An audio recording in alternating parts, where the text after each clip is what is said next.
આવતીકાલે વિશ્વ blood donation દિવસ છે, પરંતુ 6 મહિનાથી વડોદરા શહેરમાં તમામ બ્લડ બેંકો અને સરકારી હોસ્પિટલોમાં બ્લડની અછત જોવા મળી રહી છે, જેને લઈને બ્લડ ડોનેટ કરવા માટે લોકોને આગ્રહ કરવામાં આવી રહ્યો છે। વિશ્વ બ્લડ ડોનેશન દિવસ ઉજવવામાં આવશે, જ્યારે વડોદરા શહેરમાં તમામ બ્લડ બેંકો અને સરકારી બ્લડ બેંકોમાં પણ બ્લડની 50% જેટલી અછત જોવા મળી રહી છે। પ્રાપ્ત માહિતી મુજબ જાણવા મળ્યું છે કે ઘણી એવી પ્રાઇવેટ બ્લડ બેંકો છે જેમાં મોટી રકમ લઈને બ્લડ આપવામાં આવે છે, જેને લઈને આજે સામાજિક કાર્યકરે અચૂક બ્લડ ડોનેટ કરવું તેવો સંદેશો પાઠવ્યો હતો।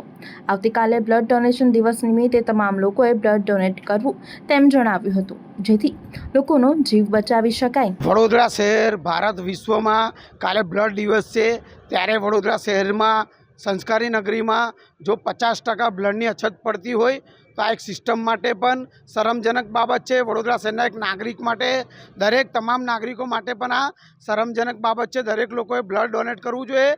કંપનીઓમાં કેમ્પો લાગવા જોઈએ, સરકારી કર્મચારીઓએ કેમ્પો કરવા જોઈએ। ડૉક્ટરો તો જ્યારે જાહેર જીવનમાં ડૉક્ટરો પોતે એવું કહેતા હોય છે કે બ્લડ ડોનેટ કરવો જોઈએ, કેમ કે જ્યારે બ્લડ માટે દર વર્ષે વડોદરા શહેર, ગુજરાતમાં, ભારતમાં લોકો મૃત્યુ પામતા હોય છે।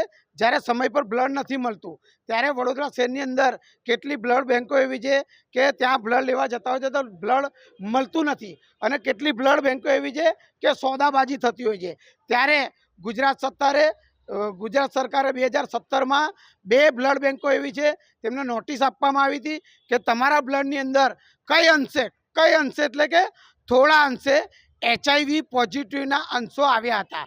ત્યારે વડોદરા શહેર, ગુજરાત, ભારતમાં, વિશ્વમાં આ માનવતા માટે કલંકરૂપ કેસ કહેવાય કે HIV પોઝિટિવ કેસ જ્યારે થોડા અંશે આવતા હોય ત્યારે વડોદરા શહેર માટે આ શરમજનક બાબત છે।